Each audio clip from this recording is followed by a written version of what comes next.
Oke, baiklah. Perkenalkan, nama saya Pak Shoki. Saya di sini diamanati sebagai direktur dari Dikro Agro gitu ya. Nah, di sini kami mencoba membuat pengelolaan sampah berbasis komunitas dengan mengelolanya menggunakan maggot gitu ya. Maggot BSF terutama. Nah, bagaimana prosesnya? Prosesnya adalah kami mulai dari telurnya terlebih dahulu, teman-teman. Jadi telur itu didapatkan dari lalat ya. Lalatnya di sebelah sana.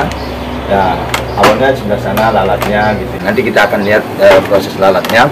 Nah, di sini ada telur yang sudah kami mulai tetaskan gitu. Mana telurnya? Sebelah sini. Ini adalah telur dari maggot BSF. Nah, ini cangkang telurnya. Nah, jadi kami mencoba menetaskan 20 gram telur setiap 2 hari sekali seperti itu. Apa tujuannya? Tujuannya untuk kemudian kami besarkan kembali seperti itu. Nah, media yang kami gunakan adalah media dedak toko atau dedak halus yang kemudian diberi empat dan juga air panas ya. Kenapa harus diberi empat dan juga air panas? Hal ini dapat memudahkan si baby maggot. Kan kalau habis netes itu kan teman-teman ada baby atau masih bayi. Nah, untuk memudahkan si baby maggot kemudian berkembang menjadi maggot yang lebih besar. Jadi seperti ini, dan kemudian ketika 2-3 hari telur ini akan menetas seperti itu. Menetas dan bisa langsung ke makanannya, yaitu yang ada di bawah. Ini kalau misalkan kita korek itu ada banyak sekali maggotnya. Nah, itu ya teman-teman. Nah, di sini. Bentar Kang, sebelum lebih jauh, dari mana dapatnya telur itu?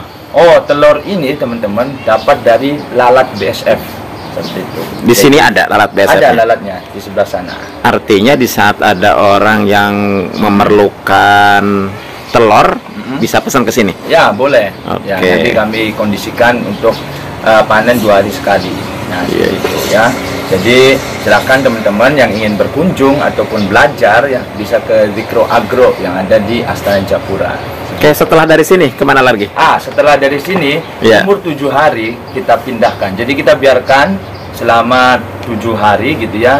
Jadi kita semprot-semprot dikit ya pakai air. Tujuannya apa? Supaya tidak terlalu kering. Karena misalkan terlalu kering itu akan mengakibatkan si baby maggot tidak bisa makan lebih banyak seperti itu. Nah, untuk kemudian tujuan selanjutnya 7 hari kemudian, nah kita pindahkan ke biopon ini. Biopon yang ini ya? Ya, ini biopon. Oke, kita lihat nih ada yang barusan diberi makan. Ya, di sini kita beri makan ampas tahu gitu ya. Nah, teman-teman, ampas tahu ini sangat bagus untuk untuk maggotnya. Kita lihat di sini ada baby maggot yang umurnya itu sudah 7 hari dan kemudian kita pindahkan. Kenapa harus dipindahkan? Karena ketika tempatnya itu terlalu kecil, baby maggot ini kurang bisa berkembang dengan baik. Ya, seperti ini. Contoh baby maggotnya kita bisa lihat.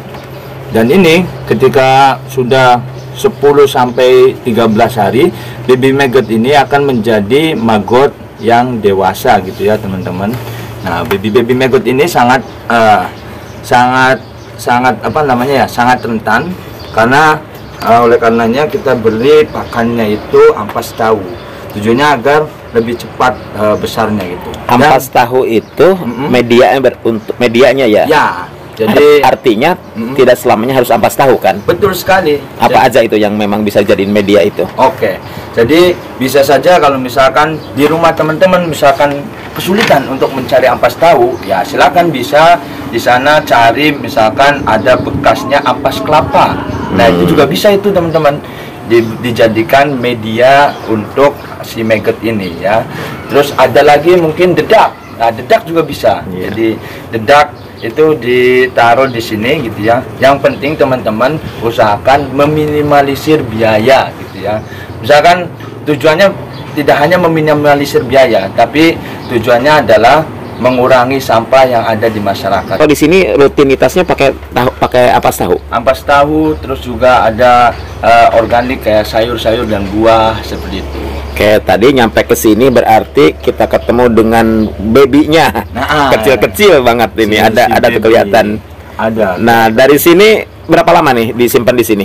Di sini Umumnya? sampai besar, Kang. Sampai besar. Jadi tinggal kita tambahin pakan-pakannya aja. Nah, lihat gini, baby maggot. Ya, masih sangat lucu-lucu sekali ya. Iya. Jadi biasanya santri-santri di sini tuh senang sekali ya. Bilatung ini tuh kalau bahasa Iya, bilatung. Ini medianya apa nih? Kelihatan ulatnya agak besar ini. Nah, kalau yang sebelah sini itu medianya yang sudah tadi kami jelaskan, bahwasanya tidak hanya ampas tahu ya teman-teman. Nah, di sini juga bisa menggunakan sampah-sampah organik seperti sampah olahan dapur.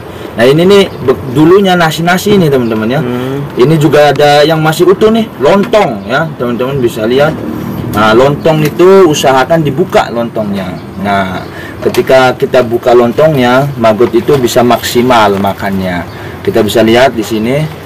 Ini adalah maggot dewasa yang kemudian akan berubah menjadi prepupa seperti itu. Prepupa itu apa, Kang? Nah, gimana? Itu banyak prepupa. Iya, di sini Ahmadi. Nah, prepupa adalah berarti calon maggot yang akan menjadi lalat seperti itu. Nah, prepupa ini teman-teman akan pindah otomatis ya, pindah otomatis naik gitu ya ke ini talang-talang gitu ya. Kang, punten. Gimana? Nantinya manfaatnya untuk apa kita beternak seperti ini nih? Oh gitu. Iya. Nah, yang Ingin tahu pertama, nih. yang pertama adalah kita bisa mengurangi sampah organik yang ada di pasar. Iya. teman-teman. Nah, pokoknya makanan untuk ikan, terus juga bisa untuk makanan untuk hewan, ayam, lele, entok. gitu. Bagaimana perbandingan dengan pelet yang sekarang kata udah melimpah di pasaran? Oh ya, untuk perbandingan dengan pelet ini apa namanya, proteinnya gitu ya. Proteinnya itu bisa sampai 25 sampai 30% seperti itu. Ketika kita mengelola apa namanya, maggot BSF ini, berarti kita bisa mengurangi beban pakan kepada si peternak gitu ya. Iya. Kita perlu ketahui bahwasanya ya harga pelet yang semakin melonjak tinggi itu membebani para peternak kita yang ada di Indonesia. Oleh karenanya banyak sekarang peternak yang sulit untuk melanjutkan usahanya karena terkendala dengan biaya pakan yang semakin mahal. Artinya bandingan dengan pelet harga maggot itu lebih murah. Betul, bisa 2 sampai 3 kali lipat lebih murah seperti itu. Itu berarti lebih efisien ya. Oke, pertanyaannya adalah kalau ada yang pesan tersedia di sini? Insya Allah tersedia ya. Kita akan coba melayani seluruh pembeli ya seperti itu. Atau begini misalkan kalau saya punya ternak ya, berarti bisa beli pakannya di sini. Nah, untuk lebih efisien saya ingin beternak maggotnya. Ada pelatihan di sini? Oh iya, sarana pelatihan? Oh, boleh sekali. Ya, nanti ada pelatihan sekitar, ada yang paketnya itu 1 minggu, ada juga yang paketnya itu 2 minggu. Ya teman-teman, silakan teman-teman bisa pilih 2 paket. Tapi ada jaminan keberlangsungan hasil produknya terjual nggak di sini? Iya, karena kami juga mempunyai mitra yang teman-teman perlu ketahui bahwasanya di Cirebon sendiri itu permintaannya semakin meningkat seperti itu. Sampai hari ini saya bersama teman saya yang peternak maggot juga yang ada di Kuningan, permintaannya itu sampai 3 kintal per hari. Berarti ini posisinya ada di pesantren Hamalatul Dzikro, Desa Mertapada Wetan, Kecamatan Astana Japura, Kabupaten Cirebon. Betul. Oke, makasih Kang. Oke teman-teman, kembali lagi ya bersama saya Faid Syokib. Nah, di sini kita sedang di Dzikro Agro gitu ya, tepatnya di Hamalatul Dzikro. Di sini adalah kandang lalat, teman-teman, ya. Jadi kandang lalat ini bisa muat sekitar 30 kg prepupa, yang kemudian bisa manennya bisa sekitar berarti 200 gram, teman-teman, ya. Jadi ini sudah mulai banyak lagi, ya. Kita isi kandang ini 5 hari sekali 10 kg. Dari mana bahannya, Kang? Bahannya dari ternak tadi. Dari ternak tadi? Iya, dari biopon. Oh, ya cuma muter-muter aja ya? Iya, muter-muter. Itulah namanya. Bisnis kok cuma muter-muter aja, gak ada pakai modal. Ya kan tadi dari telur besar, setelah besar jadi apa namanya tadi? Jadi maggot, prepupa. Jadi maggot, terus jadi ini lagi nih.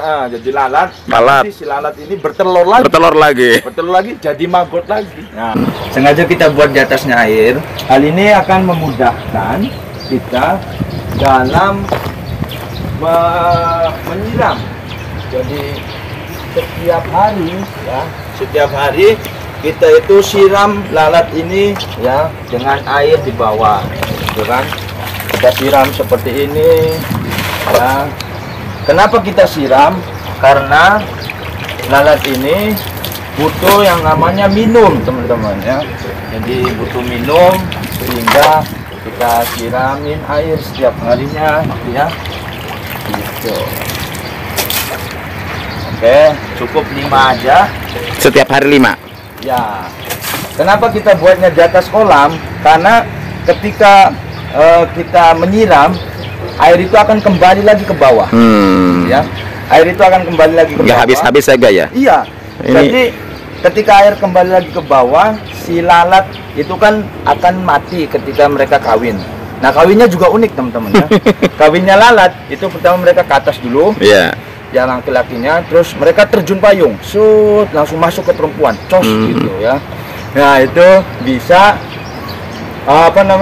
bisa memudahkan lalat itu berkembang biak di sini. Terus juga ketika lalatnya itu mati, bisa menjadi pupuk untuk tanaman azolla di bawah ini. Baiklah, kita akan lihat ya. Kita kasih makan fresh maggot ya, entoknya. Yuk, silahkan entok. Lihat teman-teman, entok sangat doyan sekali yang namanya maggot. Ya, lagi dan kelihatan sekali ini gemuk-gemuk ya, subur ya, subur.